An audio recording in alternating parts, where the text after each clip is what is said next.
Hi, I'm Richard, and I started yoga in 1968, Wow. uh, and in college, and I became involved through, and the first is the Chicago Zen Temple was my first introduction to someone who really knew about.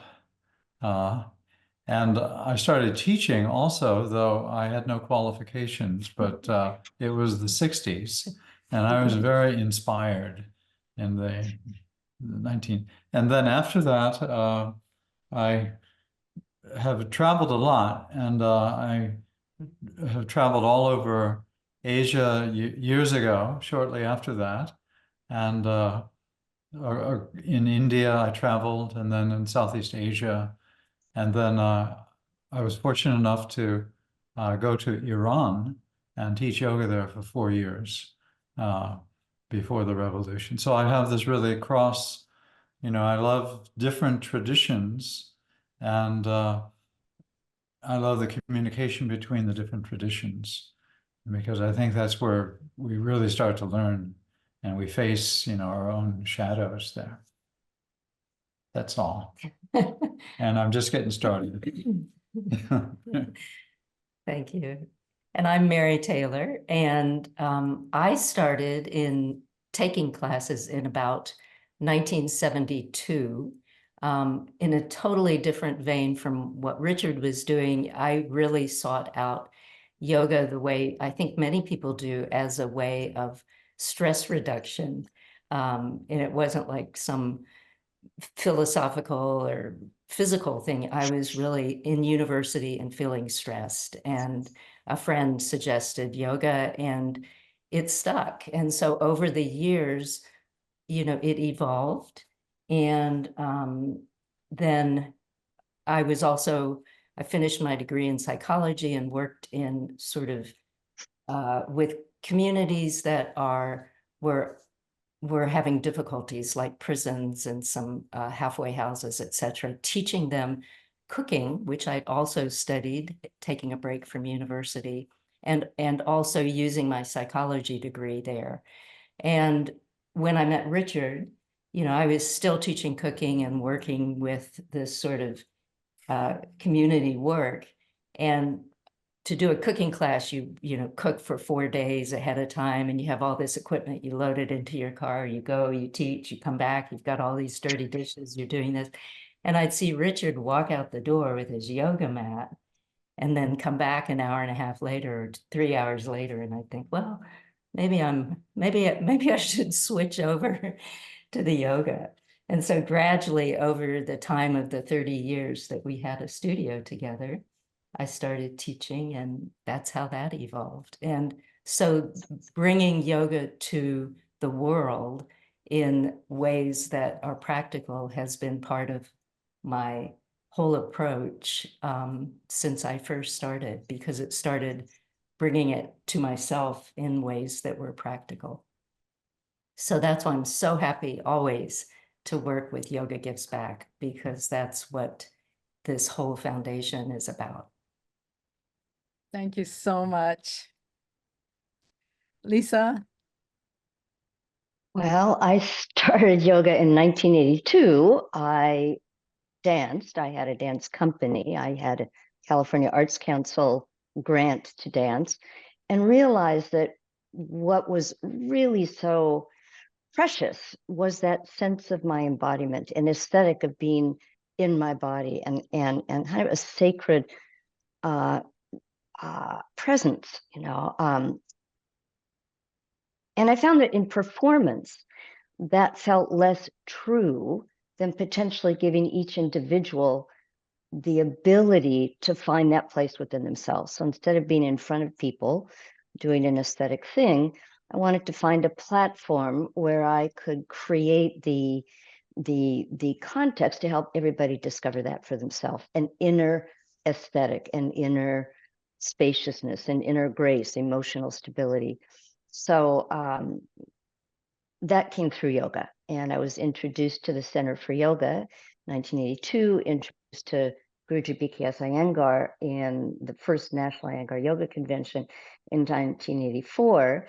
And that began kind of my trajectory into Iyengar Yoga. But I have to say, there's such a mandala right here in 1986, 87, when Yoga Works first opened.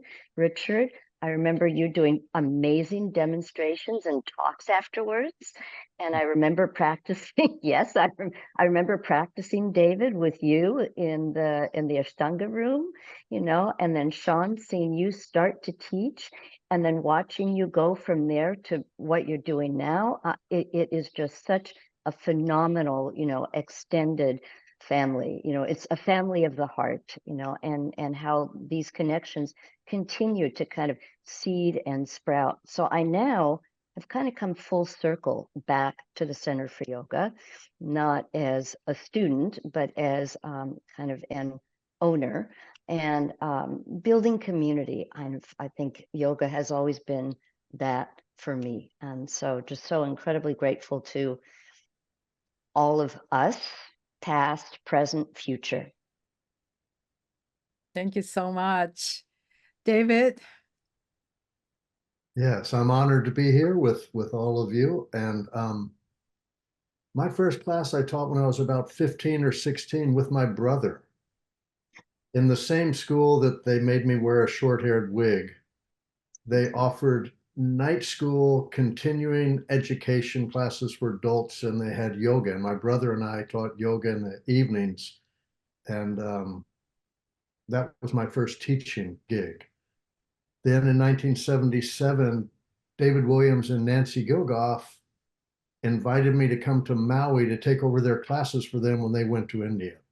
And I jumped at the opportunity.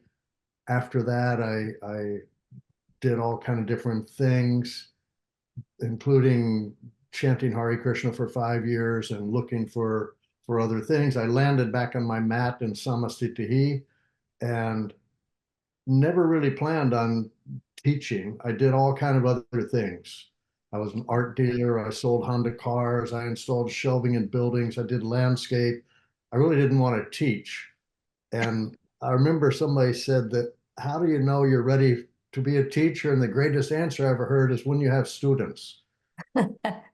So I ended up leaving Southern California, where I had been a failure. I actually got fired from my yoga teaching job there because my classes were unliked, and I got booted. And it was actually a good thing. It sent me out on the road, and that was around 1990, and I'm still on the road, I guess. For whatever reason, the universe conspired for me to be the fun uncle that gets to come to town and spoil the kids and then leave. So I have not owned a studio, but I bow down to the lotus feet of all the studio owners in the world that allow me to do what I do.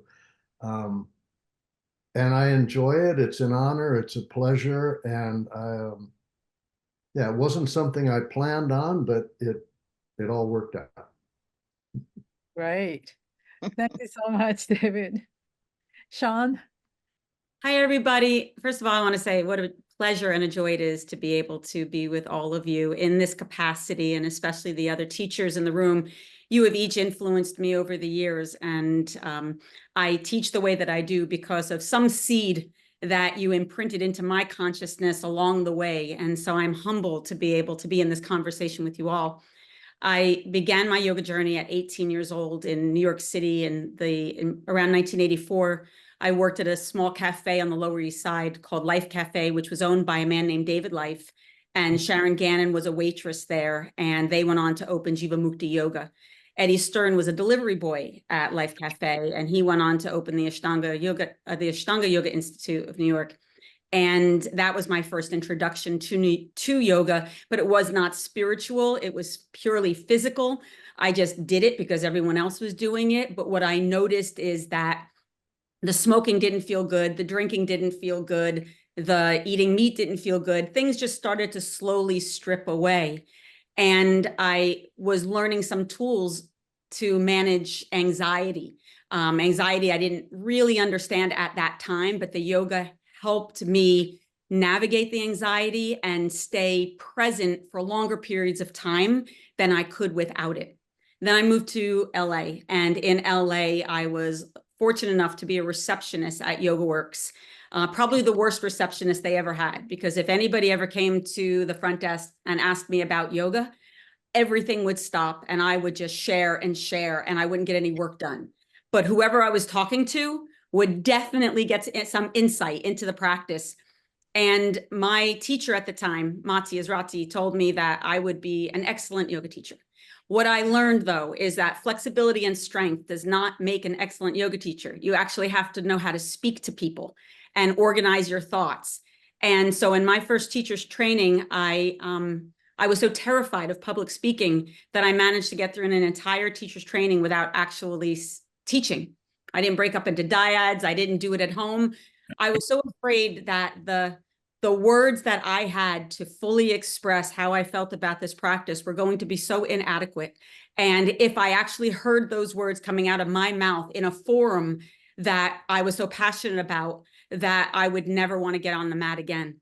And so the time that really changed my experience, Lisa, was in your class. Right after my first teacher's training, I did I guess some sort of an advanced teacher's training with you. There was 12 people in the room. I managed to get through that whole experience without also teaching, and until the final exam. And we each had to teach one pose, and you would call us up to the front of the room. We had to mirror the mats. They were parallel, and you wouldn't tell us the pose until that day. And in my mind, I kept thinking, please, God, don't let it be Parsvakonasana. And sure enough, he said, Sean, teach Parsvakonasana. And I came to the front of the room, and as the fates would have it, I choked. I choked once, I choked twice, I choked the third time until Lisa, you looked up to me and said, oh, Sean, you're nervous. And this close to crying. And I turned to you, and my next words changed my life. I said, Lisa, can I try something different? And you said, sure. And I figured in your mind, you were like, it can't go worse than it is. So just do what you need to do.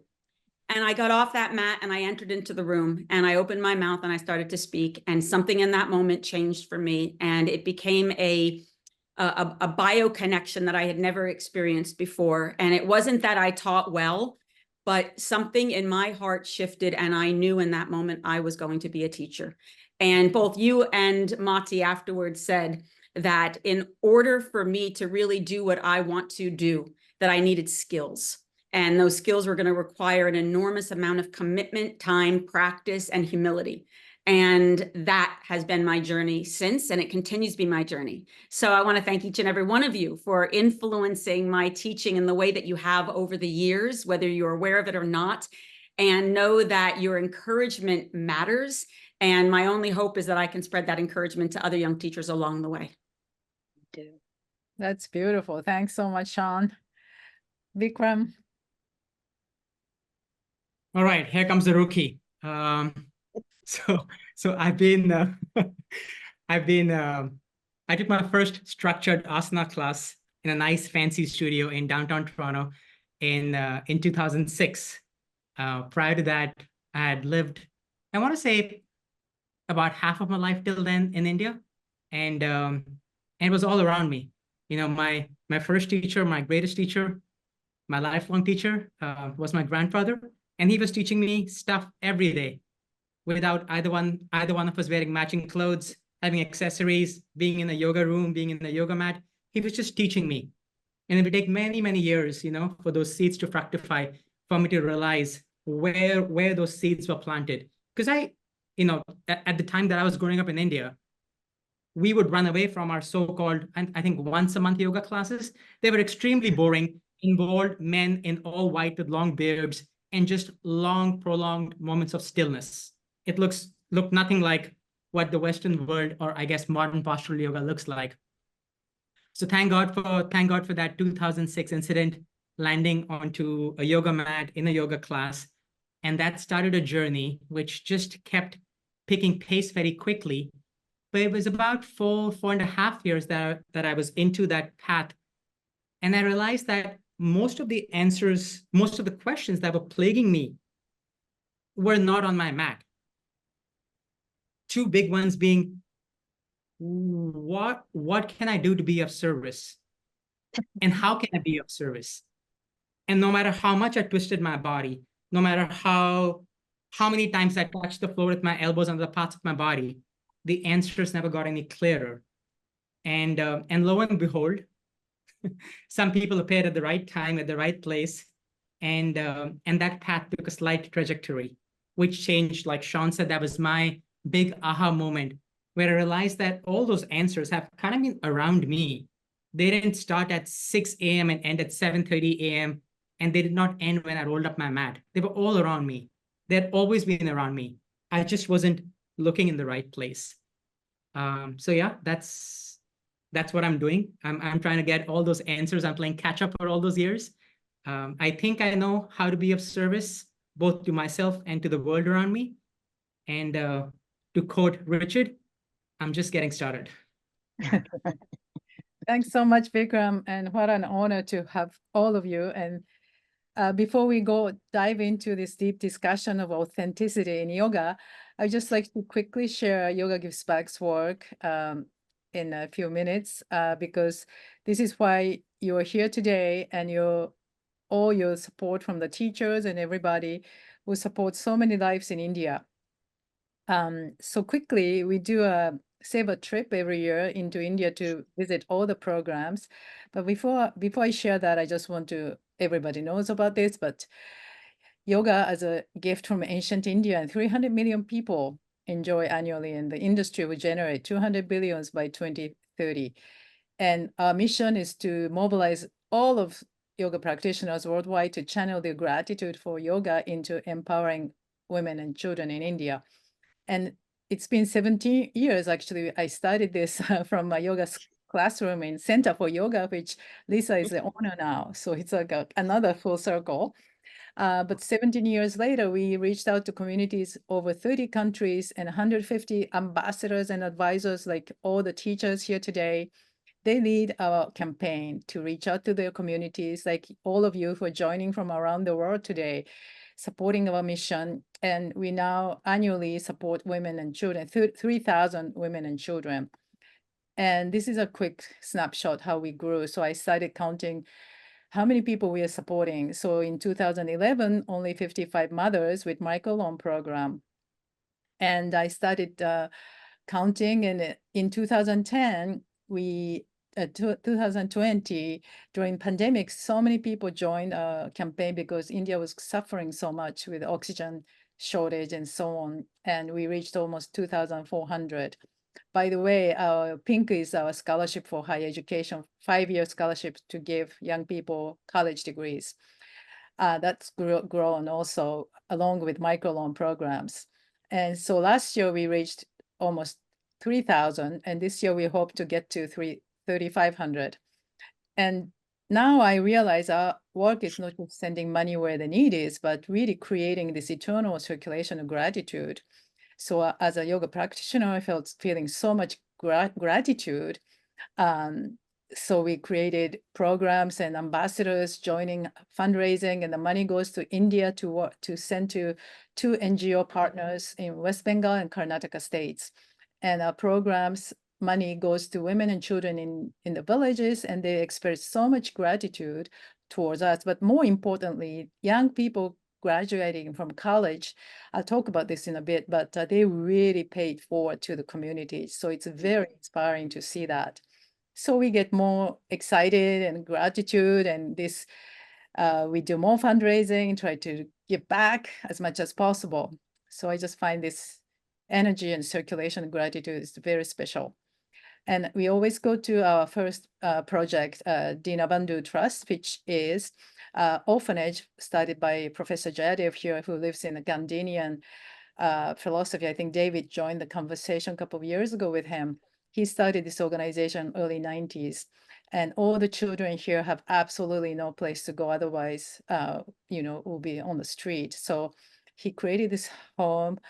We stay there. We now support 35 children with their home and education. Ambassadors always do yoga classes. All the mats were donated from Dutch community. And these children are beautiful meditators because they practice meditation, chanting every day. And here we support 140 boys and girls with our scholarship. And we visit their homes to learn their struggle as well as their hope with our scholarship. And we now have hundreds of graduates from orphanage and from village schools, graduating from college and becoming nurses, commander, trainer in the Royal Army, or owning a computer skills training place. Very inspiring. Our next stop is always our other project in Calcutta. It's West Bengal, which has the highest number of human trafficking. Here we work with NGO called Nishta, where this beautiful grandmother, Prita Das, started in these rural villages because she realized young girls are forced to marry at the age of 12 or 13 without knowing about household and family lives. So she created this women's and girls' equal rights movement. Today I work with this her daughter and granddaughter, who are amazing heroes of this organization. And here we now support 550 women annually with microloan program, which not only is a financial aid program, but also more importantly, this has become peer support group for when there's a domestic violence and so on. There is a place and group of people women can talk to. And we always meet with young girls here. We now support 300 young girls who get us 5-year scholarship for college. So it's a historic project that these girls are all getting college degrees. And we listen to their stories. 2020 সালে যখন লকডাউনটা প্রথম হয়েছিল তখন আমি class 12-এ পড়ি। তখন মানে যখন লকডাউন হয় তখন আমার পরিবারে আমরা 3 ভাই বোন, আমার আরেকটা বোন আছে আর একটা ভাই আছে। এবার আমরা 3 জন বলে বাবার পক্ষে খুব মানে সংসার চালানো খুব মানে দুষ্কর হয়েছিল, যেখানে সংসার চালাতে পারছিল না। বাবা ঠিক করে যে আমাকে বিয়ে দেয়, যেহেতু আমি বড়, বাবা ঠিক করে যে আমাকে বিয়ে দিয়ে দেওয়ার জন্য, এবং বাবা ছেলেও দেখে যে বিয়ে করার জন্য, এবং আমি তখন বাবাকে বলি যে আমি এখন বিয়ে করতে চাই। So unfortunately, this forced marriage still take place quite often, but our NGO partner is always creating this awareness campaign to talk to fathers so that they understand the value of daughters' education, which really is making difference. And they really appreciate, the fathers now come to appreciate girls' education because they are now, some cases, breadwinners of the families.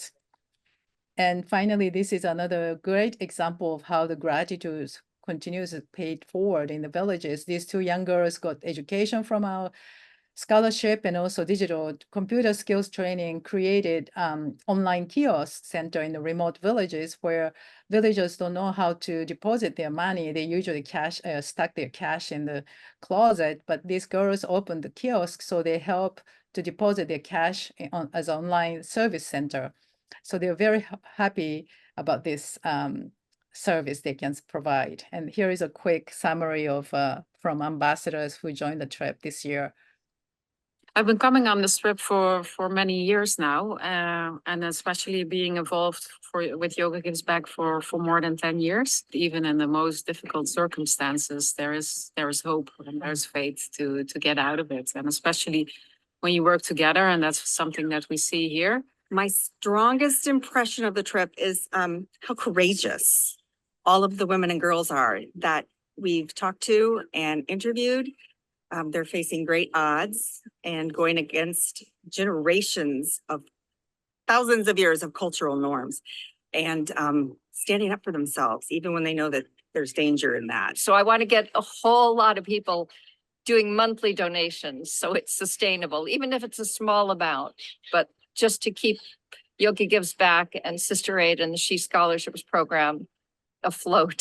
Right now, we're doing such a small amount, and we could potentially, with the amount of people that practice yoga in the United States, in Canada, in Europe, I mean, we could increase this mission 1,000 million times over with very, very small donations. Like $1 a day could literally feed a child and educate a child for an entire year. And it's true. So our goal is in the next 3 years, we want to reach to 10,000 lives to support. This year is 3,500, but if million people join our campaign, we can easily reach to 10,000 or more, much more. So this is it. And thank you so much for joining us. All your participation today is helping these lives today in India. So thank you. And I'll pass it to Vikram to take over this amazing conversation with the teachers. Thank you, everyone. Thanks, Kayoko. And before we get into the conversation, just want to say a big thank you for all that you do, all that you've been doing. I'm sure there's lots of things you could do with your time, but you've willingly chosen to do this. So speaks great volumes. So from all of us here, a big thank you for what you do. Yeah. Thank you. All right. Let's put these teachers in a little bit of a hot seat, eh? So just have a few basic questions about yoga, questions about life, questions that are interwoven in these very illustrious teaching careers, right? Which hopefully can serve as a beacon, as maybe a roadmap, maybe inspiration, or maybe just some fellow conversations that you can have with other teachers in your community, other practitioners in your community. So today's conversation is around authenticity in yoga. And I'm going to put on my Patanjalian hat and say that if you're going to speak about authenticity in yoga, let's get to the basics and start with a simple conversation around the big why yoga there. So I'll start with, I'll just go around the panel. I'll start with Richard and Mary, if that's okay. And my question is, without spending the rest of our lives engaged in a lively debate in a manner that's brief and concise and is supported by your life experience, how would you define yoga? What does yoga mean to you? Oh, besides it means everything, but it actually means linking, literally, the simple word. And so it's feeling within myself a linking together to the deeper parts of my history and my mind and my unconscious, and then of course linking to other beings, and of course that includes human beings, and then authenticity in that context is and to link is always just taking, it's an experiment. You say, oh, is this helpful or is this a good thing? And the key then is to then get feedback from someone. And if you are open to feedback, then you can change your theory. It's just like in good science. And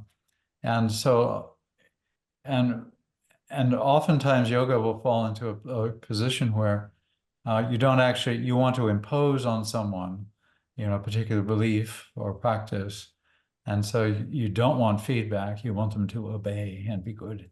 And so it's opening to just listening and being completely happy to change something if based on the feedback. Yeah. And, I would say too, that for me, yoga feels like coming home. It feels as though it is sort of an unfolding process of learning what it means to be alive and to understand the nature of reality as both impermanence and interconnectedness. And so it's a process. And this joining together is, for me, this feeling within myself of body, heart, mind, breath, joining together, which makes me feel at home. Thank you for that. So I'm going to take the lead from the keyword there and link this question to Lisa. And Lisa, what does yoga mean to you?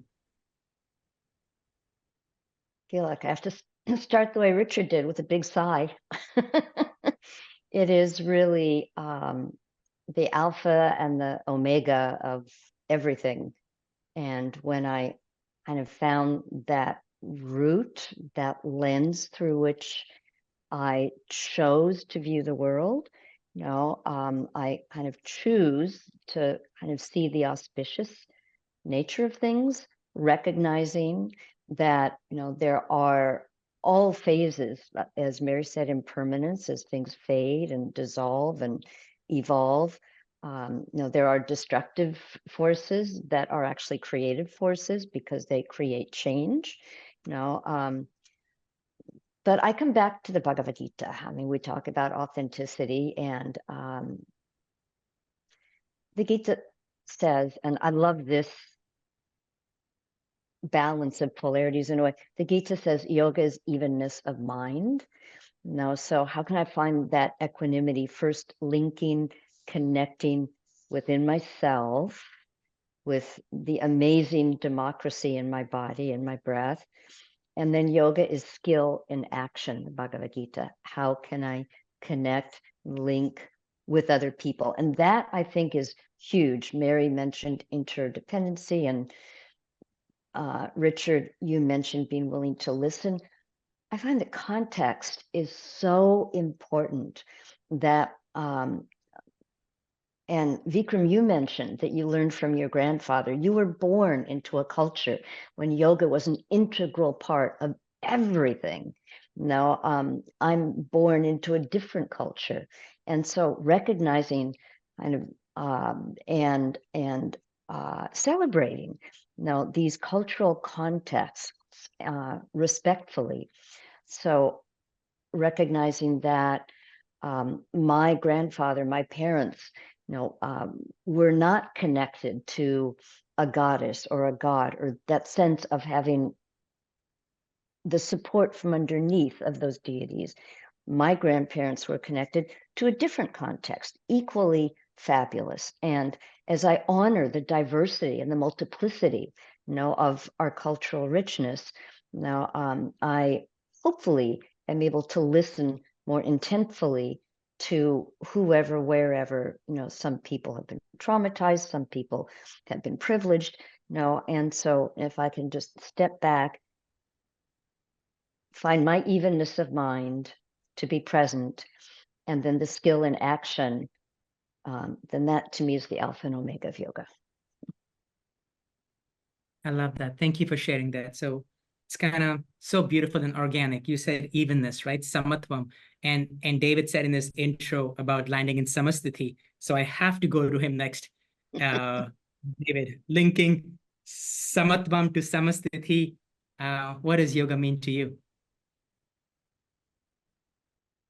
I would say for me, it is a tool, a universal tool. And the fascinating thing about it, it has application within all realms of life and existence, regardless of one's culture, religion, faith, etc.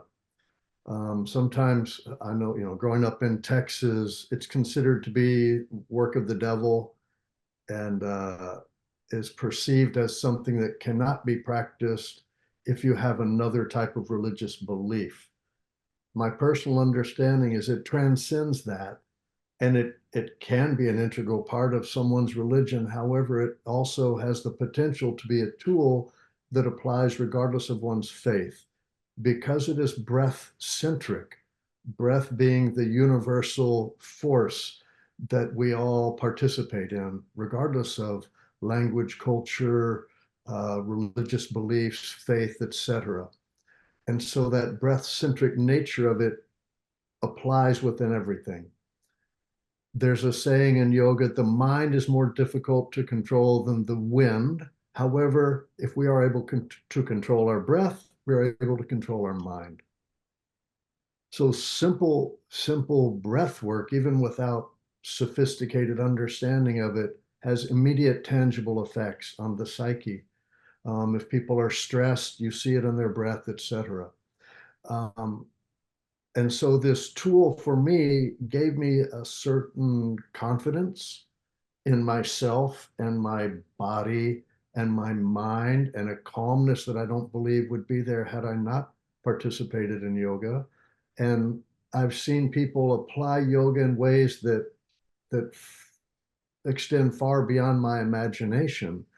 And it seems that when someone takes up the practice of yoga, they find unique applications. Maybe they have a person in their immediate family or something with special needs or addiction and so forth. And I'm fascinated to see how people apply yoga within those realms. I also believe that yoga is built on the concept of experiential perception. It's like if I've never tasted pizza and I ask someone, well, what is pizza? And you could launch into a long, sophisticated discussion about the history of pizza and so forth. Or you would break out a box of pizza and say, taste it. So for people interested, it requires a practice, even just dipping your toe in, and then you have a taste and you have a personal experience. So yoga is a tool waiting for people to use it, and authenticity being part of our discussion is being real. And how does it apply within the confines of our daily existence, rather than it just being an abstract thing or a philosophical thought or some memorized data? How does the benefit of yoga apply within the fabric of every interaction in my existence? Thank you. That's beautiful. And it's true, historically, it's never meant one thing. There was never this one size fits all hat that could be worn by everybody. So I love how your anchor, your foundational pillar is breath work. And I also love the other thing that you said, and it's true. This is not a theoretical practice. This is an embodied practice. So that visceral experience of being in it is almost a requirement. So yeah, thank you. Thank you for that reminder there. Sean. I'll answer that question in two ways.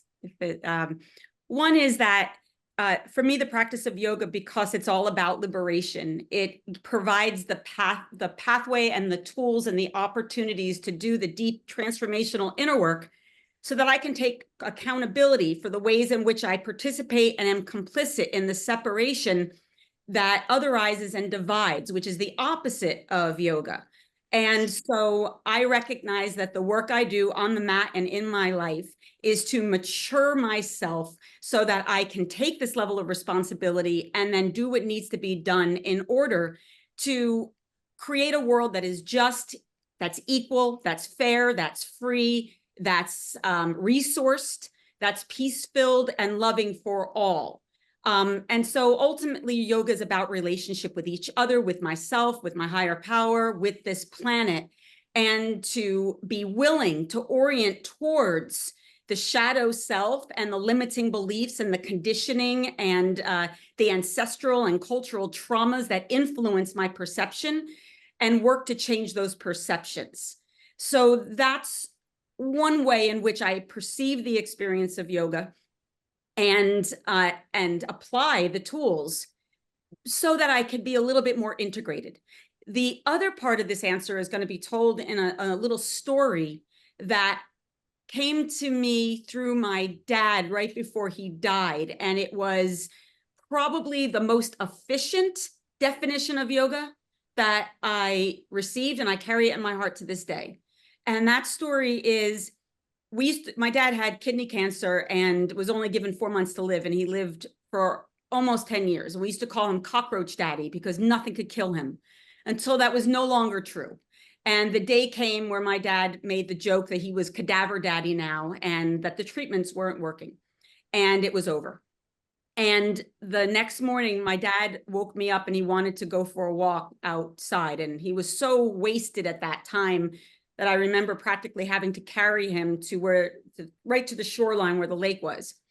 And now there's some graphic language in this, and this is coming from my father, and it's necessary to the story, so I apologize in advance, but I think you'll appreciate the context of it. So my father is looking out at the horizon as the sun is rising, and he has his arm around me, and he said, "I'm going to tell you a little something about life, kid." And he pulls me a little closer and he says, "It'll fuck you in the ass." And then he turns me around. I was about to protest, and he puts his arms around me and he says, "But it'll also give you this daughter to hold, and this sunrise, and more moments than any one of us deserve. And then he proceeds to tell me how hard it was going to get, and that this next phase was really going to be rough, and that he wanted me to feel it all, to be present to every moment, the good parts, the bad parts. And he said that for me to love this big meant, for me to hurt this big meant I got to love that big. And if that's all one person gets in a single lifetime, then that's all that matters. Now, the next thing you have to know is that my dad was also a yoga teacher. He became a yoga teacher late in life.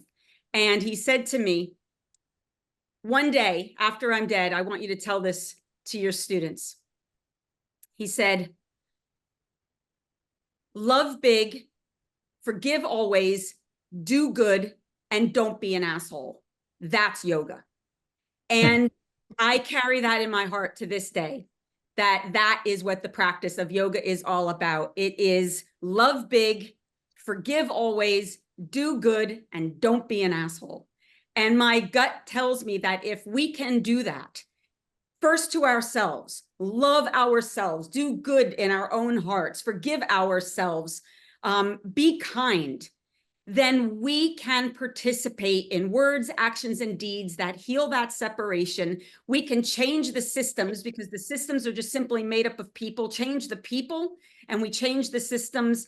And that as a result of these actions, peace is the inevitable outcome.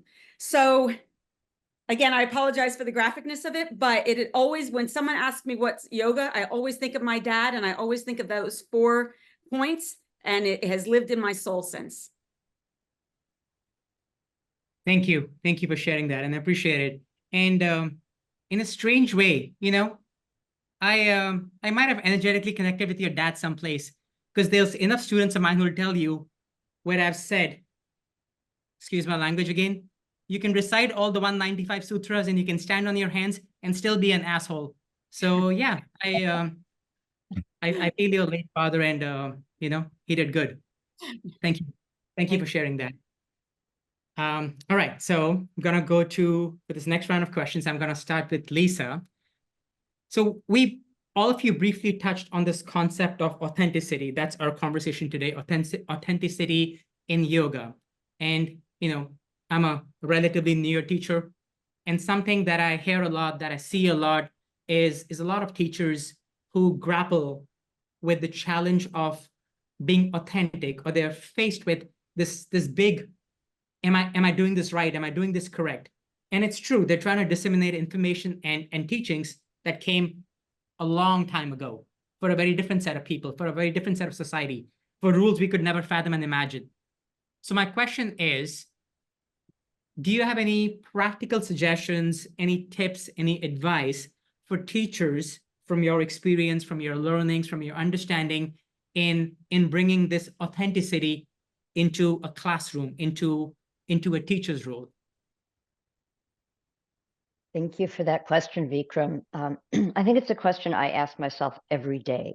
You know, the first thing I would say is practice. Unless we practice what we are presumably teaching, you know, it can't be authentic. So at this point in my life, I'm kind of semi-retired. I find that I am practicing much more. You know, it gives me an anchor. So first practice, and then meet people where they are at. So, you know, kind of linking and connecting. One of the things that Guruji Iyengar said is, first you have to build trust. And the way to build trust is to meet people where they're at. So, you know, it doesn't matter, maybe, you know, if their elbows are bent and Adho Mukha Svanasana, they're there, you know. And so build the trust, build the connection. That's the link that will enable us as teachers to help support them. And then having built that trust and created that meeting them where they're at, then be very respectful and progressive. And this is where it gets kind of interesting, I guess, for me, is to recognize that everybody has their own path, their own trajectory. And it may be that they will stay with you. It may be that they will go somewhere else. No, so I think Mary mentioned impermanence in the beginning. So what we do is we give a seed. Iyengar yoga may not be the right path for everybody. It has been for me. So we give somebody a seed, an awakening, a little light bulb of what it means when the palm of the hand connects to the elbow, connects to the shoulder, connects to the breath. And it's for them really we create the space, a safe space. That's a funny word, but a space where, they can discover, they can explore, they can kind of find that connection within themselves. And when we have our own practice, continually over a long period of time, it'll change as we get older. Now, then we are walking that path, and they can walk alongside us. That's beautiful. Thank you for sharing that. Yeah, it's I hate to say it. If I look at my experience, no one trained me to meet my students where they were. I was trained to teach what I had been taught, irrespective of who came to class. And it takes time. It takes time. It takes patience. I think it takes your own journey to kind of understand that, your own set of challenges, both on the mat and outside. So yeah, thank you. Very beautiful. David, could I ask you to go next? Yeah. So I think it's important to be honest. And sometimes if you're standing in the front of the room, and maybe you can relate to this, students may see you to be more than the yoga teacher. Suddenly you're the relationship advisor, financial advisor, marriage consultant, psychotherapist, and feng shui expert or something. Because you're standing in front of the room doesn't mean you have to know everything, and just be honest and say, I don't know everything, I'm just the yoga teacher. But what does that mean, right, to be the yoga teacher? It's important to teach what we know, or at least to teach what we think we know, which keeps evolving, and to be ourself. Sometimes there's a perception, and I've seen it before, where you're speaking with your teacher on the street and they're speaking to you as we are speaking now, and they step in front of the room and suddenly they're like, namaste, and how are we today? And they morph into some like entity that is a perception of a stereotype of a yoga teacher. It's okay to just be yourself and speak, but it takes some time to find that voice, because initially we're not certain. Yeah, and so maybe you'll emulate someone else, or it's tempting to look and say, wow, that teacher's really popular. If I dress like them and do like them, and I'll try to emulate their words, it doesn't work, and you won't be fulfilled. It's important to find our own way to present things that we believe in, present it from our heart, treat people ethically, which I would define as everyone in the room is equally important. And then regardless of how many people are in the class, you will feel fulfilled, and things will evolve as they should. So I think in essence, that's what I would say about teaching and being uncertain. It's okay to be uncertain. Actually, it's healthier to be uncertain and to feel like we don't know it all. The moment we think we know it all, problems really start to avalanche upon us. So to stand there in the unknowing and be honest about it, and teach from our heart and make mistakes, I think is an inevitable journey. And as long as we are open to that and learn from these things, we will continue to grow, and there's never an end. So we're all ultimately still expanding and hopefully maturing in our understanding of teaching and what is necessary to present to the people in front of us. Thank you. That's really beautiful. And you're right. There is this immense, to me, yoga, if I was to give a quick definition, is freedom. It's freedom from everything.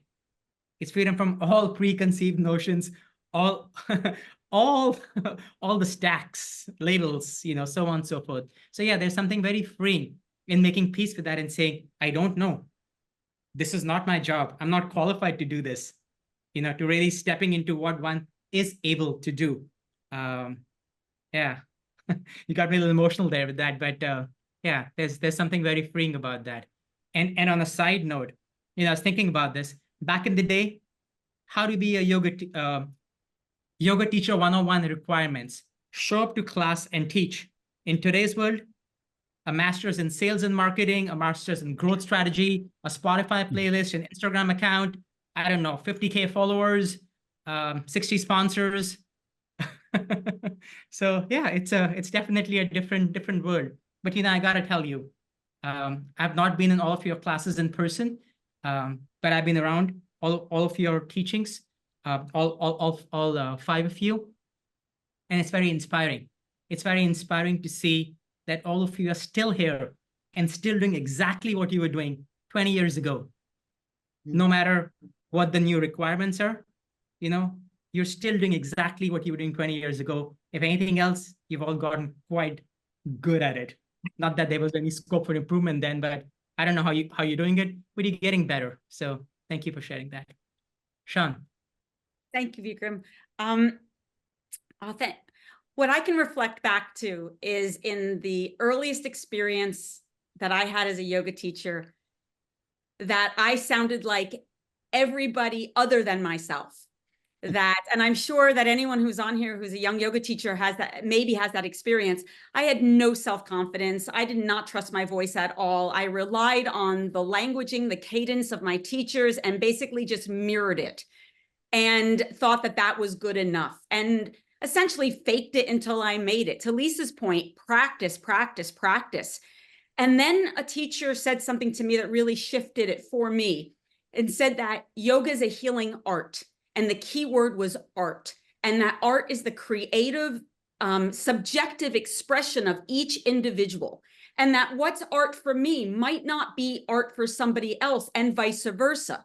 And that the moment I walked into a yoga class and I said, here's what your yoga / your art should look like, what I was doing was imposing my artistic expression onto them as an absolute. And that, as a result, disallowed them to have their own unique, messy, creative evolution within their practice. That freed me up as a student and as a teacher completely, because I felt less responsible for the end result of their evolutionary practice. And again, to Lisa's point, or somebody's, it was, I am going to share what I know to be true at this moment, knowing that my art will evolve and grow and change as I mature on my path. And that in this moment, here's what I have to offer. Take it for what you will. And if you can take that particular texture or color and add it to your particular tapestry and it's useful, great. And if it doesn't, that has to be okay too. And my self-confidence has to be so clear, meaning my relationship with God, my relationship with the planet, with myself, has to be so certain that I don't personalize their experience as making me either a good teacher or a bad teacher. And so as an artist, my authenticity comes from developing the necessary technical skills so that I can organize a safe environment, a physically safe environment, so that I can then throw it away. Meaning, like any great artist, you know that they understand light, you know that they understand dimension and proportion, but you might not see evidence of that in the artwork itself, but they rely on that technique. So for me, my authenticity came as I developed the self-confidence. And what gave me the self-confidence in my art was to have some legitimate practical understanding, so that I walked into a space and I could just let it go and let something else come through. And that, to me, is how I relate to that question of authenticity. Thank you. That's beautiful. And yeah, I think for me, the two key takeaways there are practice, practice, practice. This is not a theoretical path. It's an embodied path. And I also think that, at least in my personal experience, for a lot of time, I wanted to be authentic, but I was trying to get authenticity by having people like me, you know, kind of trying to be this likable person. And sometimes I got that, and sometimes I didn't. And each time I didn't, that made me try even harder to be liked even more in classroom settings. Till you just realize that you're here as a conduit, as an ambassador, as an artist, as a facilitator, to create that space. You know, of course, keep it safe, physically, emotionally, in all ways that you can, but allow for that expansion. So thank you. That's beautiful. Richard and Mary. Okay. It's always who goes first. Well, you know, Vikram, I wanted to say, as this conversation has gone on, that it has really struck me how important it has been to first say, what do we think yoga is? And then to move on to this question of authenticity and the idea, because for all of us, we talked about yoga as freedom or joining things together or connections and, you know, or not being an asshole. And it is that sort of deep understanding of oneself that then allows oneself to have this inner joining. For me, as I said, that yoga really is joining together your physical body and your mental body and your heart body. And we do this through movement and the breath and awareness, etc. And in that process, we drop into a state that is undescribable, that is really what I consider to be a sense of embodied truth of the moment. And it's in that moment that we then can learn to trust ourselves, trust that we really are showing up in as full a context of ourselves as we can in the moment, as fully as we can see the moment. And so to trust ourselves, we then, as Sean and several of us have said so far, the deepest part of being authentic is that we have to not only trust the process, but also trust who we are so that we can listen to and trust the students and respond to the students in ways that are beneficial to the students. And one of the things as I thought about authenticity that really is complex in this day and age is this idea of how many likes you get, how many, you know, people are, you know, putting you on their social media, whatever it is you do when you market. And that is this way of splitting us back apart, of making us believe our own, you know, sort of story, like Sean, you were saying, you know, should I be this, should I be that? You know, we believe these stories and then we put them up on social media and then that one gets a like and that one doesn't, so that one must be good. And so all of that just falls by the wayside when we calm it all down, take a step back and feel that we are actually present. And we have the trust that that's okay, that that's where we're supposed to be. And so I really appreciate this building of those two questions, because you can't be authentic if you haven't really thought about what is it that gives us freedom, joins things together, communicates to others, etc. So for me, that's the authenticity piece in part. Yes. So you're really feeling. Yeah. Feeling it literally in the form of breath and sensation. And I was just thinking of a well, it's a metaphor that if you're teaching and in order to not fall into kind of this inherent narcissism that all people have, you know, all beings, they have a potential love with their image in the mirror or the image in the social media or the cell phone, but I think that's the true mirror these days. And to be able to actually do yoga is to instead pay close attention to what's actually happening. And so if you were teaching astronomy or something like that, and a good teacher isn't going to go and expound to the students about how great they are and how they won the Nobel Prize and this is their history, but instead they say, hey, look at that. And the teacher themselves has to just go, wow. And they get the students to look at that form of infinity, which you would find either in astronomy or microbiology, you know, whatever you're looking at, or yoga, yeah. And to get them to look, and you forget yourself in the small sense of the word. You just like, and at the same time, you know, as the teacher, you're also watching if it's a group of people, or even if it's just one person, or sometimes you can also teach. I found you can teach birds and rabbits recently because that's who we run in. But you're watching them as part of the phenomenon that is interestingly deep. And so you both go into this experience of awe, you know, like, in which perhaps everyone's breath stops simultaneously, and in that way you have more fun, at least. And so it's really forgetting the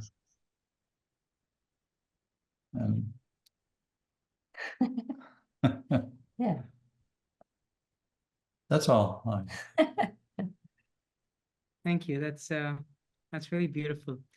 You know, something that I'm very passionate about is all of us here, none of us are ascetics. We're all householders. By virtue of being on a Zoom call on some sort of mobile device in a home disqualifies us from the ascetic milieu.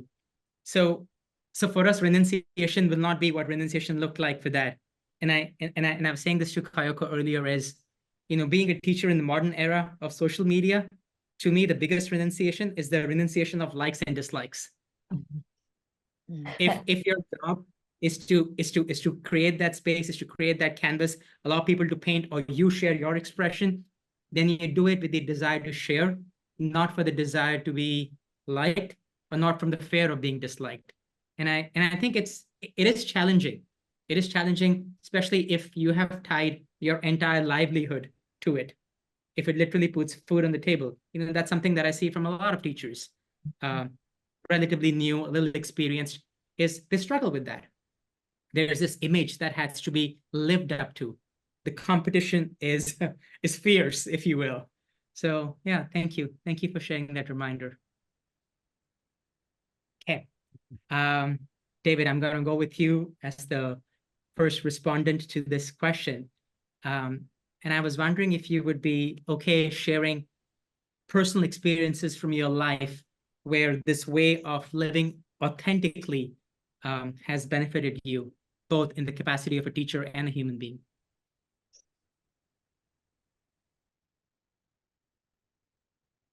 Well, to be honest with you, it's hard to know what my experience would be had I not lived like this. It might have been better, but I will say that it gave me confidence to discover myself and then to just be myself. I grew up in Texas, surrounded by people with a totally different mindset of existence. And my brother got me interested in yoga, and somehow the yoga gave me confidence to pursue my own path and dreams. And as I'm speaking those words, I think I have to give credit to my parents also and say they fostered this same environment, created a fertile ground where their children could pursue their own interest. And it just happened to be yoga, yeah. So people called the police on us when they saw us doing yoga in the park. Literally, the police cars rolled into the park and pulled guns and thought we were worshiping the devil. I had long hair. I had to wear a short-haired wig to school. It was an environment that was totally not what I wanted to be in, but I was in. And the yoga was this seed, like I felt like the eye of a hurricane, that I could somehow function. And so those instances, I would say that the yoga empowered me to have that feeling. Even within the realm of being a hippie, I was odd as a hippie because all my friends were doing drugs, all kind of drugs. And I'd go to the parties and I got a reputation that people thought I could possibly be a narcotics agent because I went to the parties and just watched people because it was entertaining to me to watch people just get stupid on whatever they were doing. And but I didn't participate in it. And so even my hippie friends thought I was weird, but it was, and they were always trying to get me high. Come on, let's get Swenson high. And my organic minded friends were doing things like mushrooms and pot. And then there were the chemical varieties of things like, you know, amphetamines and other stuff. All of this was just happening, swirling around me. And the organic ones were trying to get me to do it with the idea that it was organic. And I said, well, poison ivy is organic too, but I don't want to eat it. And then they would expound the results of their trip that they just had. Dude, man, you gotta eat the shrooms, man. It'll open your chakras, man, like a zipper, man, like running through your chakras. Your crown chakra is gonna open like a lotus flower, man. You'll be talking to God. You know what I mean, man? And I'd say, I truly believe that you truly believe that you had that experience. But I see you the next day. You look like you don't feel that great, and your life is still messed up. So I'm going to keep doing what I do. And I said, yoga gets me high. And I'm not saying I'll never do drugs. Maybe that should be the retirement home, you know, when we get there later, when the synapses are failing and we've got to take drugs anyway, might as well be the fun ones. But yoga allowed me to live my life as authentically as I felt like I needed to be and embody the person that I wanted to be or was attempting to be. And I think it was the yoga that was a foundation seed that allowed for that. Thanks, David. So much there, but I'm just going to say one thing and move on so I can give everybody a chance to share their thoughts. Listen, when you're ready to do those hard drugs again, you come see me in Goa. I'm well connected with the erstwhile 60, 70 hippies here. They still live here. They're underground. They're dressed like they're still in Mad Max, and I can hook you up with the right people. Trust me, okay? You send me a note whenever you're ready. I'm still a couple decades away from that, but I'll keep that in mind. Hey, you know what? At that rate, I might be ready to do that stuff with you. So who knows? Let's put a pin on this for now. But Sean, finding authenticity in your life outside of teaching. Outside of teaching, well, one of the biggest things that yoga brought me was when the practice moved from the me to the we, from the individual to the collective. When I first started, it was about my body, my health, my wellness, my trauma, my relationship to God. These things were all about my own unique individual and experience. And then a very organic shift happened where I just started looking around the world and recognized like, oh, people are suffering. I have a responsibility to do everything that I can within my own capacity to eradicate that suffering. And especially as a woman with any kind of privilege, with any kind of access to resources, to share it, to speak to it. Otherwise, I was going to be complicit to it. And so I would have to say that I think that my yoga practice, its authenticity revealed itself the moment I oriented towards the world and started to do what I could do to be in service, whether it was raising funds, connecting people together who were doing really good work, creating organizations myself, getting educated, becoming an activist. These were organic impulses that seemed to be the next step of yoga, and to not engage felt like I was keeping my yogic experience very insular and small, and I felt like I had missed the message. All that work, all that commitment, all those tears, all that self-reflection and self-study, for what? And in Ishvara Pranadhana, and that surrender to the divine, and to that understanding of spiritual agency, that I had this relationship to truth, to love, but not at the expense of someone else's experience. And so to be, authenticity revealed itself in those little acts of service, and in the willingness to face my own unchecked racism, sexism, homophobia, transphobia, ageism, ableism, bias, discrimination, stereotyping, without thinking that that kind of thinking was somehow unspiritual. It was embodied information passed down me generations of education and religion and ancestry that lived in my body and influenced my perception. You can't change what you won't see. And so the moment I was willing to see those aspects of myself that divided, then without apology, I saw real change happen in my world, in my relationships, and in the work I do in the world. And I think that that's how authenticity has revealed itself. I feel in alignment with my true nature when I am in service. I feel out of alignment with my true nature when I am solely focused on my own abundance. Beautiful. Thank you.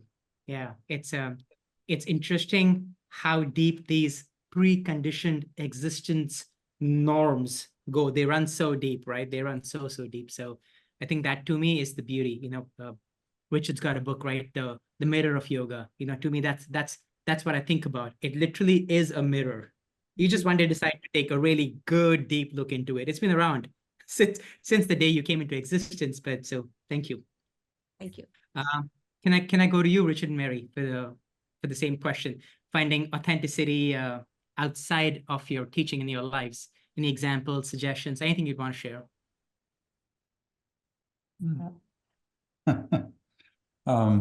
Anyway, thank you all. What I hope to be able to, do with the 30 or 40 years I have left is to help different communities connect. And I'm just thinking of, I'm thinking of Gaza, I'm thinking of Israel, I'm thinking of Iran, I'm thinking of Islam, Darfur, so, I'm all over the world, and people really don't know the history of these other people. And if I can be of any use in helping people to discover each other, how deep each culture goes, and then how deep each person goes within that culture. And that's my plan, is to use what I know. I remember taking a class from Richard, 45 years ago or something. And it was one of the first classes I took of yours. And in it, he said, you said, practice yoga all day, every day, all night, every night. And I was like, ha, ha, ha, ha, that's so funny. And then, realizing that was not a joke, and that really is what this is all about. And that, when we talk about interfacing, for me, where yoga really has helped me in the world is getting that feeling of being grounded in my own embodied experience. But then, as everyone here has said, showing up and pausing and stepping back and bearing witness, listening to whoever it is in front of me. And my circumstances have been very often to be in situations with people who are in end of life. And so that is where the yoga has served me so beautifully. Or with children who are at the beginning of life, where you're not saying, do this, do this, do this, where you're saying, you know, let's be here together. And what you find, you know, is even when you have people who are in conflict with one another, when you show up in a state of freedom, they show up in that same capacity. And if there are two of them who don't communicate, suddenly they're nice people. The parts of them that are nice have the opportunity to show up. It doesn't always happen, but communication between others can be there simply by one of us being there and being present. So for me, that's the big thing, is staying as present as I can, authentically and with deep interest in what's going on around me. Thank you. You know, it's interesting. I have parents who are in their mid-70s, and I have a little girl who's almost 7. And I find myself in this strange witness seat, kind of seeing all that I've inherited and all that I'm passing, and just to see that and watch that play, you know, it's fascinating. I do so many things because I pick them up, and I can see her do so many things, or things that I don't want her to learn that I have learned. So to be in that place, it really is a gift. Richard, going back to what you were saying, I think if I may say that, I think you've already done a fantastic job so far. You know, you still got 40, 50 years more to go. You've done a great job so far of bringing people together, you know, with your gift.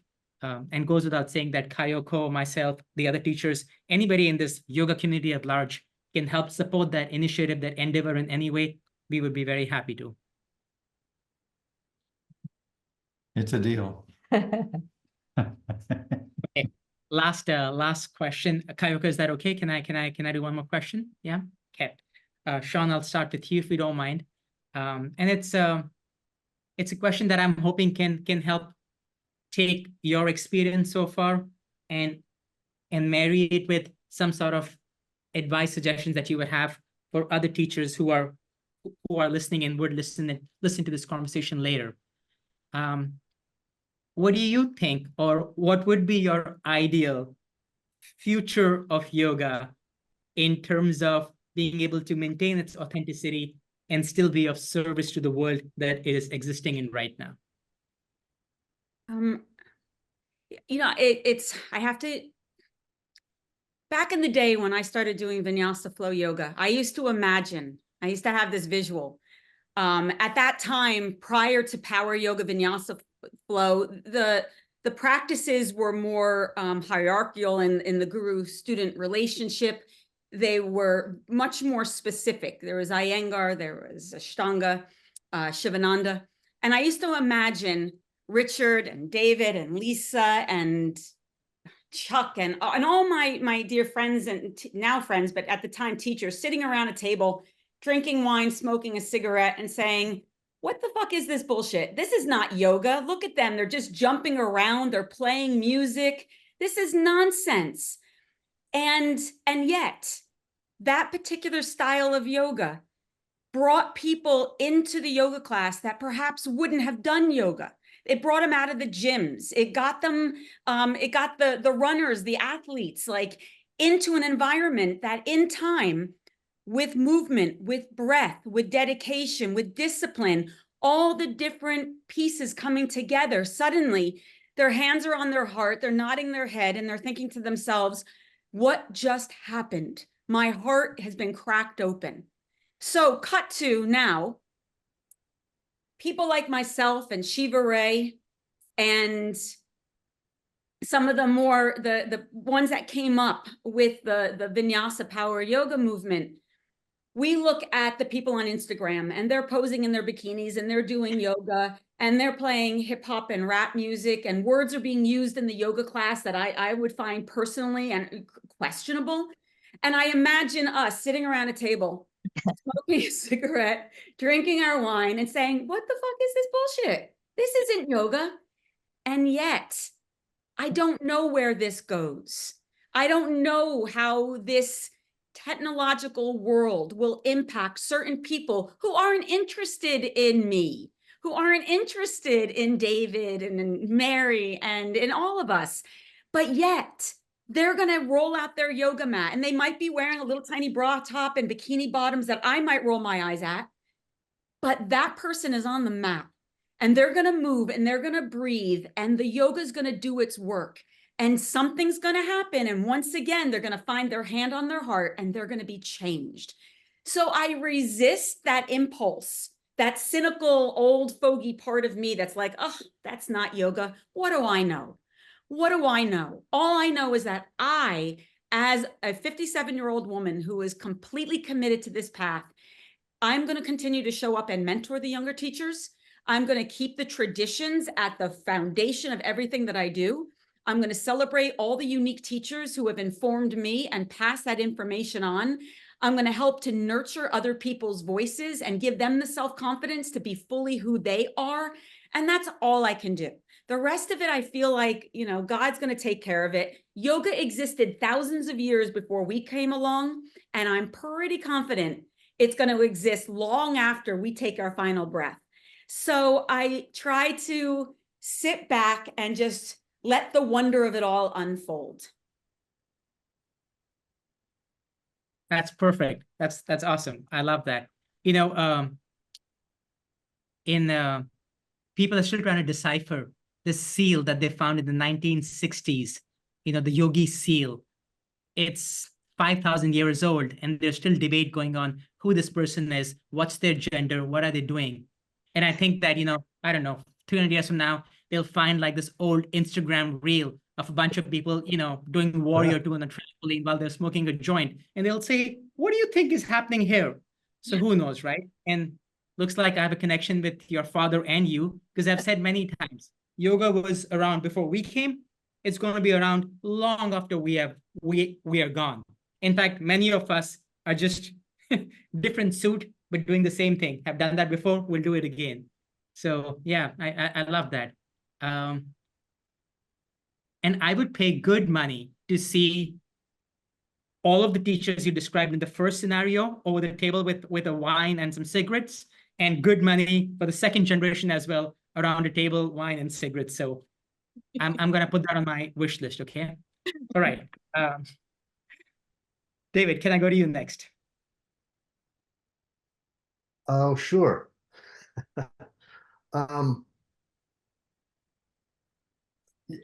There's this sense we have as yoga people that we're compassionate, we're loving, we're patient, and all of this stuff. And I realize that sometimes that's only true when we're surrounded by people that look like us, think like us, eat like us, shop at the same place, wear the same clothes. We want to put that to the test.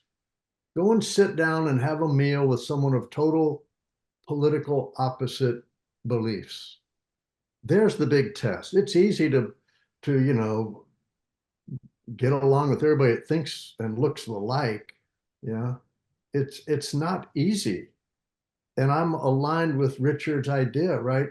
What is the point of all this if somehow we're just creating compartmentalized little tribes? Yeah, that we're all cool and we're good and they're bad. It's just fostering the same idea. And it's uncomfortable to put ourselves in these situations, but it's important, yeah. And as far as the future, I've found that maybe you've experienced this. Sometimes students will try to trick you into saying something bad about other teachers or other methods of yoga. David, what do you think about goat yoga? And I'm like, goats are doing yoga now? No, they aren't doing it, but they crawl on you when you're doing, okay, it was like a goat playground. But David, what do you think about beer yoga? In my mind, I think your mat is surrounded by pints of Guinness and you do a salutation and slug one back, and the last one standing must be the yogi. No, we're in a microbrewery, and after class we have a few brews. And or David, what do you think about naked yoga? And I'm just, well, for me, too much information, but it's okay. So my honest answer when someone comments or asks me about other types of yoga, I say, well, after that beer drinking yoga goat class, did the people that left there feel better? Were they more patient with the people around them? If the answer is yes, I'm a fan. Great, I'm all for it. The proof is in the result of what benefit people are getting. And to be honest with you, I think we would be better off in the world of yoga if we just removed the word before yoga. Wow, I'm doing yoga. Have you heard about that yoga? Oh, yeah, I really like yoga. Ultimately, it all has the same goal, but we still compartmentalize and somehow feel like, one group is superior to another. We have this passive aggressive idea like, oh, yeah, you guys, they're doing a little something over there, but we're doing the real one. Ours is authentic. Yeah, it's all just sort of silliness in a way. Yeah. And then I'll just wrap this up. I don't want to talk too long, but we all know the future is death for all of us here on the screen, right? And I recently just lost a dear friend and teacher, Nancy Gilgoff. And we're all expendable. We might feel we have an importance, but ultimately it's going to go on. And then the generation after this, there will be a generation after them and after them and after them. The only thing we have control over is what the words coming out of our mouth now, the people in front of us, and the future is out of our hands. So I leave it with that, with the idea of I can only impact what's immediately in front of me, and the ripple that happens after that is out of my control. And if we're signing off, just thank you and love to all of you. I appreciate you. I love you, and hope we get to see each other in person in the same room sometime. Thank you. Thanks for that, David. Lisa. I think I'm going to end it full circle. Perhaps as I was a student of Richard's in the early days, and he's mentioned kind of linking, connecting, how interdependent we are with all of the shifting nature of the world right now. And whereas at one point, Sean was a student, she said, and these words of your father are just going to ring with me and with all of us, to everybody: yoga, love big, forgive always, do good, and don't be an asshole. I've already memorized it. Love big, forgive always, do good. No, I think that we each have an inherent natural tendency. For some of us, it's more devotional. For some of us, it is kind of a deep study into the nature of things. And for others, it's karma. It's the work that we do. And to recognize our own and again, celebrate and honor our own natural inclination, where our inner voice takes us. So somebody might be an activist, somebody might be studying alone and writing fabulous inspirational things. We each have kind of a deep reservoir, and when we share those, when we have the courage, to come out and share our vulnerabilities, our journey, our stories, then we recognize that at the base, it's all, as David started, we have an inhalation and we have an exhalation. We come into the world, we have a journey, we leave the world, and it evolves. And I'm just so grateful for all of it. All right, Richard and Mary.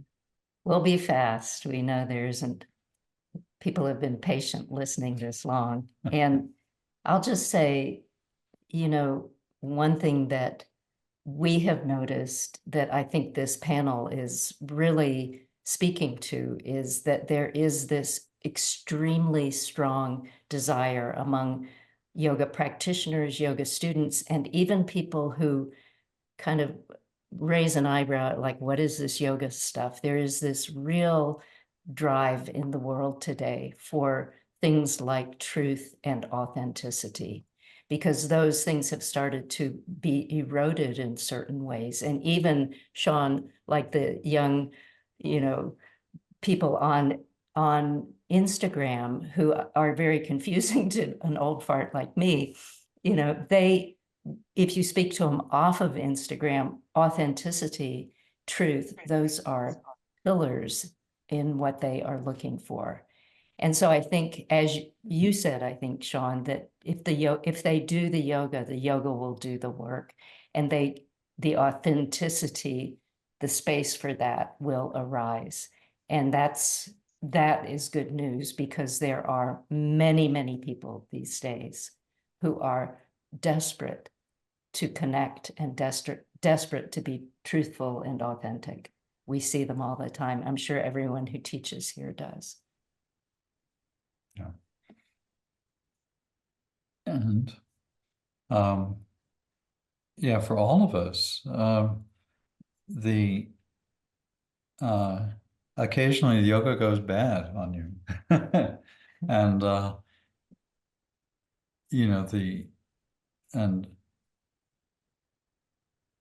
and then how is it, once yoga goes bad, how does it go good again? Yeah. Through connecting, through feedback. And so there's a larger yoga community, which I think all of this technology actually can be of use, where we can continue to connect. And so we don't have those hopefully short-lived moments where yoga goes bad on you, and it actually can be harmful and crazy. And then nobody really wants that. So I think it's looking hopefully good. Yeah. And it's, again, when you're born, you have your inhale, and then inhale, exhale a few times, and then finally at the end you exhale, a few times. And it keeps going. I like that. I think that is a full circle, right? Starts with an inhale, ends with an exhale, and then we'll do our best in the little time in between that we have, right? Both as teachers and practitioners. I think one of the biggest eye-openers for me has been this conscious realization to try and act in more selfless manner when possible. Doesn't have to be some grand gesture. Activism and what we can do in the world will look very different for all of us. But if we are firmly rooted in the belief that that is possible for all of us, then, Richard, I got news for you. It's more than hopeful. It's looking good.